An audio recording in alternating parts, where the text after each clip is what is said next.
I hope our next guest doesn't cringe when I call them a web celeb. It's true, because Jimmy Wales created an extraordinary thing in Wikipedia, one for the ages. In fact, and through it, the Wikimedia Foundation, but also something I know we'll hear about as well, WT.social, a unique ad-free platform designed to enhance online conversations with a trusted social network. So Jimmy is a hugely prominent figure. I'm always interested in his latest thoughts. And as we welcome him to the stage, let me tell you how we first met. Can you think of anything worse than this?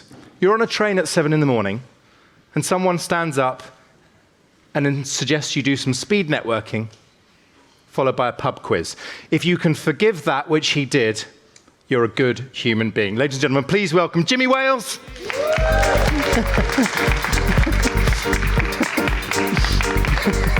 Good to see you, Jimmy. Yeah, it's great. No, a pub quiz is always, for me, there's no upside. Because if I win, everybody's like, well, of course, the Wikipedia guy. And if I lose, everybody's like, I beat the Wikipedia guy in trivia. So I can't win. Yeah. Well, thank you for humoring me on that one. But welcome to CogX. How are you doing? Very good, thank you. Good to see you. So Jimmy, I've just sort of a couple of quick-fire questions, and then we really are going to go out there into the audience. It strikes me that you know an awful lot of things. Back to the pub quiz. What's an example of something that you know that you think we should know? I think many people in the audience will already know this, but I actually think as we're seeing this explosion of AI, large language models, and so forth, and we see a lot of discussion about potential regulation and how we're going to control it and all that, I think the thing that people need to understand is that the open source models are only a half step behind. And so if you see a proposal to regulate AI that implicitly assumes there's only 4 or 8 huge companies who can do this at all, which means you can regulate 4 or 8 big companies, you just order them to do it and fine them if they don't. What you can't really regulate is 200,000 developers working from home. And so that's just a fact. I don't know what it implies, but a lot of people seem to have a much more optimistic view of let's slow this down or let's whatever. It's not really possible. So when President Biden yesterday summons the bosses of these big, huge companies, and you say, whoa, you need a different approach, a sort of a yes and, what's the and? I'm not sure. I'm just laying out there that, when people can download models, do advanced additional training on top. And if we're talking about something that costs 50 million to do, that's very different from if it costs 50,000 to do, because now a lot of startups can do it, much less if it costs 500 to do, which means tons of people can do it.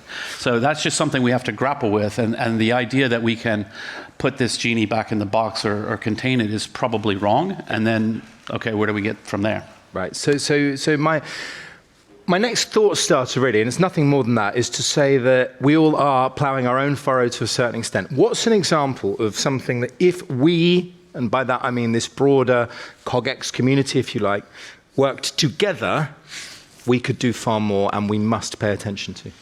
You could help me write an encyclopedia. That's one, but I'm just joking. I mean, I think actually one of the things that I think is really important is collaboration and change and how those things go together. So if there's a community of people who have a shared interest and they aren't necessarily working together, wherever you find opportunities to share ideas and to collaborate, whether through a formal partnership or just getting to know people and learning from each other, I think that's incredibly powerful, whatever we're going to try to accomplish. Mm-hmm. Okay, so we could pull on any of these threads, but I just want to go straight out to our guests, to be quite honest. So who would like to ask our first question? I see some good offers there. I'm sort of going to go in zones, but I'm looking. Any offers here? This just gives me a sense of where our curiosity might lie. I'm going to start on that second row, and then we'll come right into the middle. Here we are. Thank you for the opportunity. I'm Parisa. I'm from Brunel Business School. We talked a lot in these 3 days about regulation of AI and having an agency about AI. In the past, UN is formed with the aim of bringing peace to the world, but lots of problems happening. They cannot do any action because they do not have power. But the AI, as you mentioned, with all the developers around the world and with all the borders we have and different politics we use, I believe that regulation might help to mitigate some of the problem, but not solve the problem. What is the real solution? And if we don't know what's the real solution, who we can ask the solution from? I mean, for me, I'm not fully convinced that the fears people have are big enough to warrant trying to regulate AI per se. So let me just pick that apart a little bit. So here's an example of something that is very, very likely to happen. Everybody gets random spam emails or sales pitch emails that are terrible, and you immediately recognize this is a mass email bit of nonsense. Now, it's not that hard to review, get your mailing list, review everybody's LinkedIn profile, make up a story automatically of, oh, I met you at, we were in school together, and suddenly it gets you to read the spam in a more believable way. That's absolutely going to happen. And the issue is there's no way to regulate against that. That's already possible with lots of tools that are already completely freely available. But what is important to recognize is that fraud is still fraud.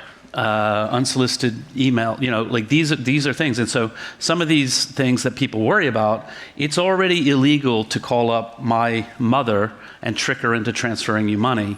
Is that going to become easier for people to try to do using technology? Yes. But the key thing is not necessarily the technology, it's the actual crime, and that we're going to have to take those things very seriously. Very brief, more specific example. Deep fakes used in political campaigning, electioneering, that would be an example of something you could regulate against. Maybe. In the US, that's First Amendment protected freedom of expression. So no, you're not going to be able to regulate that. What can happen, and I think it's already happening, and I think this is a healthy thing, sort of the Pope in the very expensive puffer jacket that loads of people saw and knew it was obviously a fake, helped to begin to educate the public that just because you see a picture, that doesn't mean it's real. And I think that's really important.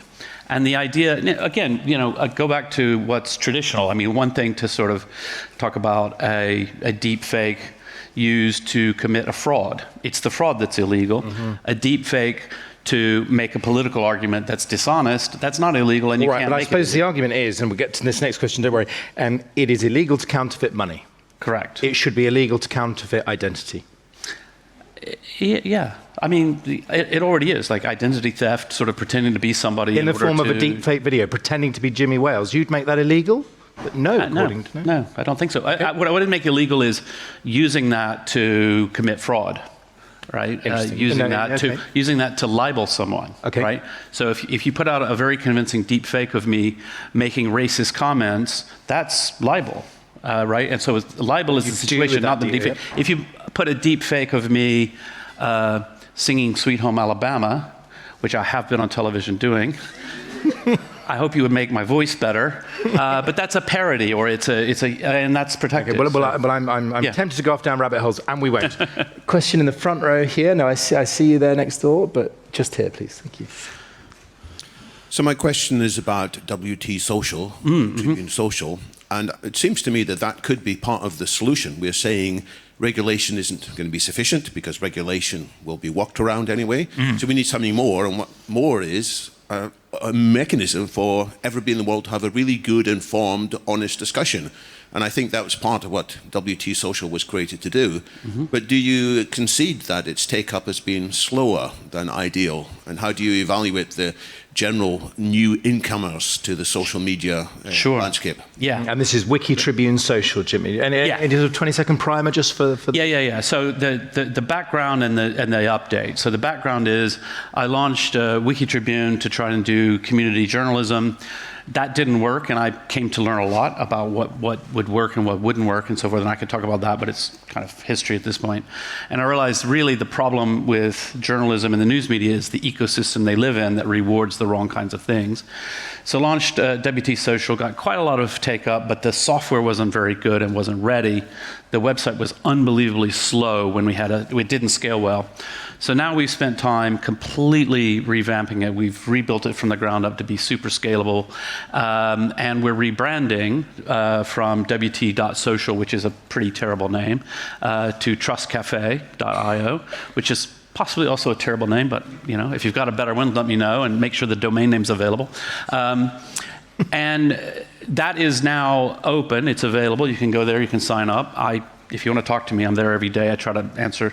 But it's a tiny community. It's a small community, and we're not fully ready to open. So if you're a journalist who's thinking about writing it, please don't yet. But if everybody in the room can come on. It's not secret or anything, but we're not ready to get 500,000 signups again because the software is not done. But the idea, the concept, so that's where we stand. The concept is to say, let's build a trusted community. People rate each other as trustworthy or so forth, and it's really starting from a core group, so you can join and you get promoted through the ranks, and the higher you're trusted by the trusted community, then the more your votes and things will count in the algorithm, so that hopefully we can elevate more trustworthy content, comments, and the difference is, and you could ask me 1,000 questions about, what about this, what about that? And some of them I have answers, some of them I don't. It's a pilot project. But the real concept is to say, we know most social media rewards outrage, it rewards viral content and so forth, which, as it turns out, is quite unhealthy and quite, it's not really great.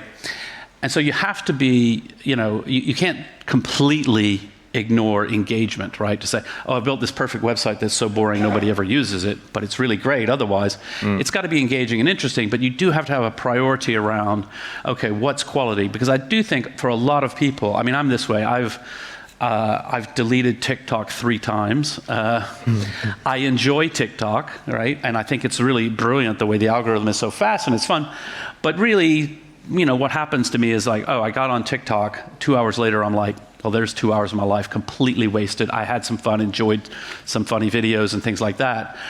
And so a lot of social media is like that. Twitter is very engaging and infuriating. And again, it's sort of like if you really step back, I do this sometimes, I think, it's probably not the best use of my time to argue with that idiot. That's just not useful.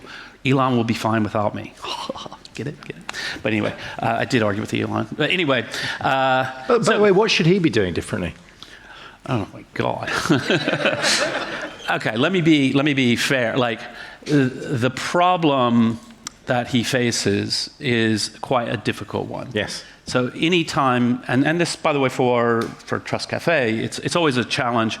So at Wikipedia, there's a goal. The goal is to write an encyclopedia. So on Wikipedia, there is nowhere there's a sort of a box that says, what do you think, right? What's on your mind, or that kind of thing. And the problem is when you are trying to enable that kind of creative, open expression, whether that's YouTube, Twitter, or wherever, some people are toxic. So we empathize with his challenges. What should he do? Just about everything he's done, just do the opposite. There's been so many bad decisions. Most egregious error? I would say getting rid of most of the trust and safety team. It was already bad enough at Twitter. If you've ever had a problem on Twitter and you've reported it, this is pre-Elon. It was a very disappointing experience. They were really useless at dealing with somebody who's libeling you or being vicious or whatever. That's gotten worse, so I think that was a huge mistake. Actually, if you go back to the early days of Reddit, in the early days had this shtick of, we're a wide open free speech platform, we'll never delete anything unless it's absolutely illegal. After a few years, they realized actually that's pretty gross. There's stuff that's legal but just abusive and horrible, and it's not good for the community, and it's not the kind of place you want to have. And Elon's not come to that realization to say there's some speech. Of course, it's legal, but it's a complete waste of everybody's time, and it's causing the pollution of any form of. So pollution is a very powerful word for what it is. Yeah. Okay, more questions. I see in the front row, and then I'm looking further afield and in the audience. We'll go middle and then to the right. These are the interested and curious people, and these ones are no. Well, they're warming up. I hope. Don't be offended by my back, please. Hi, thank you you alluded in your main talk to this issue of Chinese Wikipedia and the voice. And, you know, it reminded me of something at the last event that we spoke together at, which was in Seoul, Korea. You gave an example in your talk there of an image of a giant digital billboard of a sunrise that in smog that had been mislabeled by the entire Western media as an example of how China is so polluted that they have to resort to video billboards of sunsets or sunrises, and how it just played into everybody's confirmation biases. Because the real truth of it was an advertisement for like, come to Vichy or something like that. Yeah. Nobody even questioned that. Now there's, you know, as someone who's been bouncing background here, there's a language issue because people in China write in Chinese, which is one of the most difficult languages for Westerners to learn. And so even if you have that, the voices are very different, right? And I'm coming at this from, for those of you who don't know, I'm a longtime AI professor who pioneered things like Google Translate and Yahoo Translate and Bing Translate. And it's a very, very tough issue because translation, most of meaning is what is not said and what's left out. And this plays directly into confirmation biases and everything.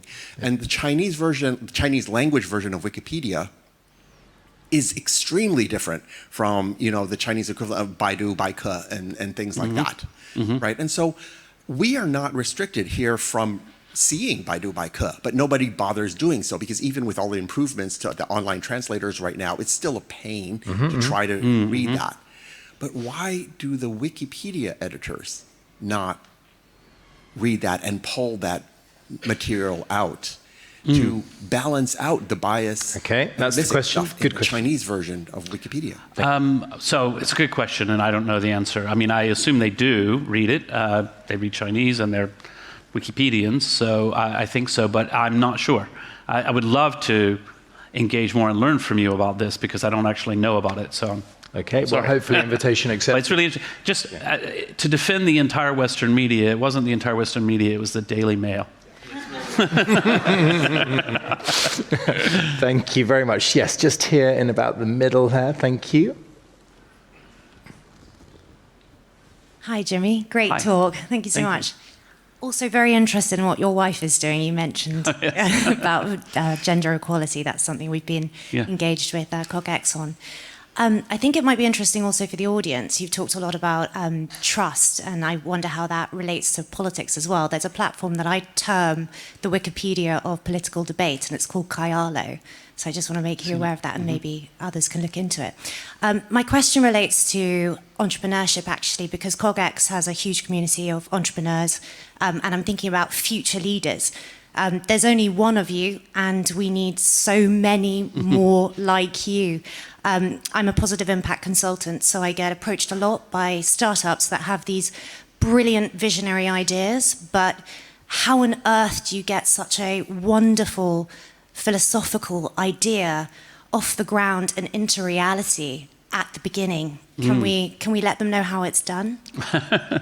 Well, it's hard. I mean, every project is different. Every entrepreneurial project, whether it's for positive impact or just a good business idea or whatever. And, you know, I think what I always say to young entrepreneurs is, on the one hand, you have to be persistent. You know, there'll be times when it's not working and you just need to power through. A second lesson is that you need to recognize when you need to completely pivot. It's not working, you need to change. So the problem with these two pieces of advice is they're completely contradictory, and the hard part is knowing which state you're in, right? Am I at the point where I just need to plow forward another 3 months, I need to do a little bit better job of selling the idea or solving the problems, or am I just hitting my head against the wall and actually I should take the things I've learned so far and completely pivot? So with Wikipedia, I launched Newpedia, which is a very top-down, old-fashioned, traditional encyclopedia model, and it didn't work. And for longer than I should have, I was trying to fix that and figure out what was wrong. And then realized, look, this is not going to work. I realized it when I tried to write an entry, and it was very intimidating, and it wasn't fun. And I realized, like, actually, this completely open approach will at least be fun, and we can just give it a try.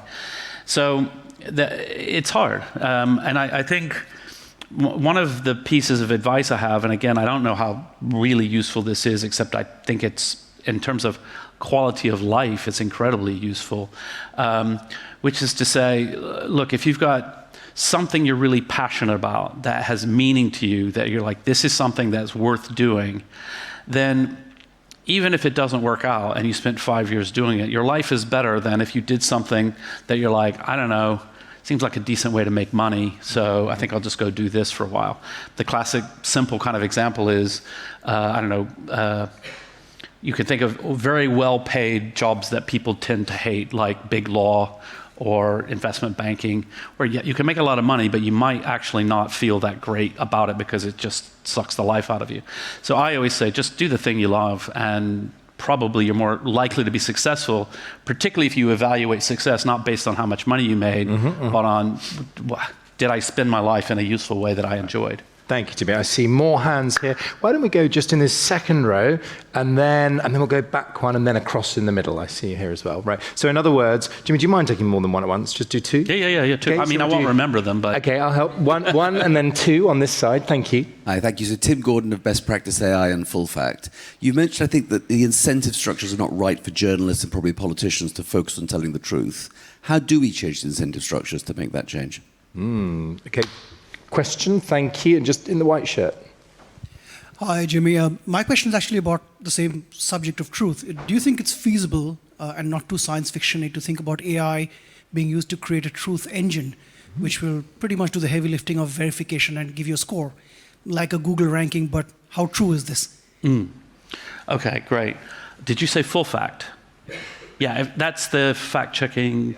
So that's a piece of the solution, right? Is people actually focusing on getting to the bottom in a very neutral way of like, is this claim true or is it not true? That's really important. I'd like to see more of that. I think the problem that we've had in recent years is that if the way that people are consuming news is viral, meaning you click on it because it got shared a lot, because it's alarming or whatever, it gives really perverse incentives to even serious media. They recognize, oh, we accidentally had quite an inflammatory headline there. Oh, guess what? We got a lot of clicks. And it's hard for them to resist that. And some of them do, but it's hard. So I think the rise of subscriptions is helpful. The fact that the New York Times has been very successful with charging people money to read the paper means their incentives are more aligned with those readers than with randos kind of clicking on Facebook. But I don't know, it's a really hard problem. And I think part of it is the public really demanding higher standards of the journalism that we read. Then But also, forgive me, pause briefly. Have you got a pithy answer to your own question for us? Because you must have been thinking about this. Many ways to think about it. I mean, are there ways we could literally rank journalists by how accurate their content is? And actually, there's a public statement of this journalist is 80% or 70%. Full Fact is beginning to do it with politicians. There's no reasons why you can't do it in the broader ecosystem. No, really nice. Fab, I mean, thank you. Yeah, I think it's great. And I just think the real challenge is it's hard enough to do it in a way that's fair and neutral. It's even harder to persuade people who don't agree that it's fair. Certainly, the politician who gets rated 30% on truthfulness is never going to say, "Oh dear." Well, hopefully the public will. A lot of Daily Mail journalists, in my experience, are actually not particularly aligned with the Daily Mail, and they probably want to actually have a public position around how truthful they are. Yeah, that's right. Now, this truth engine, Jimmy. Yeah, so I don't know, because I'm not really an expert on AI. I think there is some great promise. I mean, just the fact that we now have large language models that can understand, I don't think they actually understand anything, but can understand human text in a new kind of way, gives some hope. But certainly, what I do know a bit about is the problem of grounding, of getting the AI not to make stuff up out of thin air is actually quite hard. So one of our complaints about ChatGPT, for example, as we try to begin to use it in small ways, we're not going to replace Wikipedia with AI-generated text. It's crap, so we wouldn't do that. But is you can, if you ask it how it knew a certain thing, it has no idea. And that, as it turns out, initially when people hear about, they're like, oh, well, they should just add that as a feature. That seems easy enough. It's actually quite hard because it's a huge probabilistic model judging the likelihood of the next word based on all the words that have gone before, which they get by digesting huge amounts of text. And there is no, because there's no conceptual understanding of like where it came from, turns out to be quite, they're working quite hard on it. So I'm not an expert. I don't know how far away that is, but I just know it's a hard problem. And so until we get there, actually one of the things I think is really interesting is like, if you went back 20 years, I think most people, if you said, what will the first AI be like? And I think most people thought, well, it'll be very dry and it'll just spit out facts. We'll have no creativity whatsoever. And it turns out to be exactly the opposite, right? If you ask ChatGPT to tell you a joke, it's actually quite clever. I mean, it's a bit hokey, jokes, but and if you say, oh, here's my new business idea and here's exactly what it's all about, can you brainstorm 20 domain names? You're like, oh, they're actually pretty good. I mean, they're all taken, but they're pretty good, And so that has been a surprise for people. And so I think we all thought that would be the first use case of AI. It's like, oh, wow, you could go through Wikipedia and judge every statement as it's true or not and get a score, and then a human could go back and double check it. It's not yet. No, got it. So I think we've got time. Yes, I promise you that and that. Let's take these two, and I fear we'll get beaten by the clock. Hi, Jimmy. Just wanted to say thank you. I'm Mandeep Rai, author of The Values Compass. I remember a time, and maybe we all do, when Wikipedia was asking for a donation, like a £2 donation or $2 or something. How did you solve that? Why are you not asking anymore? How is there enough? Well, you are. Oh, we do. Oh, you do? But I just try it now. I don't see it anymore. So what we do is we run the campaign typically in countries where there is a major holiday at the end of the year, which is most, so Christmas you can think of, but in different places in the world. We tend to run there. Also for tax reasons in the US, at the end of the year, people start scrambling around thinking about charitable donations because you can get your tax deduction then. So we normally ask in December. Also, our donor base is very loyal, so we get a huge amount of money from the email campaign. So when you've donated, about a year later, you'll get an email saying, oh, you donated a year ago, it's time again, and people tend to do that. That's still, 100% of the money, I shouldn't say 100%, 90+% of the money comes from small donations. We've got some money from major donations. We now have Wikimedia Enterprise, where we're sort of companies that are using Wikipedia data, and they need technical support and a higher, sort of faster feed and things like that. We're charging them money, finally, which is good. But still, the vast majority of the money is just those small donations to the banner. So when you see the banner, just click and, donate a little money. Right. Onwards. And this will sadly be our final question, please. Thank you so much. Funny that was brought up because I just received an email from you today. Oh, great. Because I am a very proud donator and supporter and advocate of Wikipedia. Just real quick, my wife got an email, and the subject line was, Kate, we should talk. I asked them, please don't use that one. They're like, it's very effective. I'm like, okay, then please don't send it to my wife because she thinks something dramatic's going on. Anyway, sorry. Heartbeat goes up. But my question, I don't know if it's maybe too far in the future, but with all the talk of AI and developments in what we can do in terms of technology, I always think about just how powerful living beings are. I think if you were to tell somebody, hey, there's a computer that you feed it, it doesn't need fancy energy, it's something that grows everywhere, you can give it to it and it powers itself. And whenever you think about DNA, how much terabytes of data it can store and last for nearly an eternity, right? That's what reproduction is. We pass it down and it improves and everything. How far away do you think we are from making technology less metal and more gooey?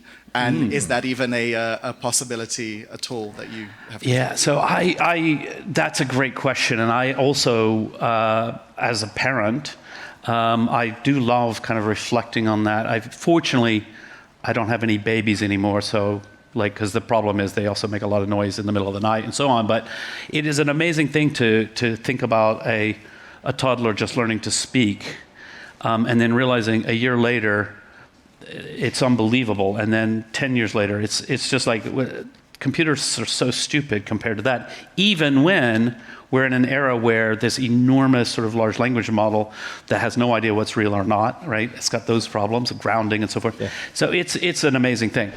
Will we move in that direction? So ask me a question about GUI versus metal. I don't know. I'm not an expert. I don't know of any work in that field. Probably, maybe, I don't know. But if we think about, where do we stand in relation to the real concern people have about AI is not just about, oh, now it can make better spam, right? It's like, oh, now what if it's smarter than we are? And are we at that singularity takeoff point and all that?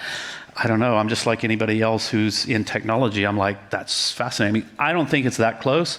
But then again, I was pretty surprised many times in my even like things like, I remember the first time I heard of Napster. And I was on the internet. I was using the internet every day. I was listening to music every day. They had 20 million users, and I'd never heard of it, right? So lots of things come very fast, and you're surprised by them. So where do we stand, right? Are we going to be, should we get out our axes and start bashing computers? Not yet, but I don't know where. I don't know. It's a good question. I'm with you. Let's find somebody who can tell us, because we need to know.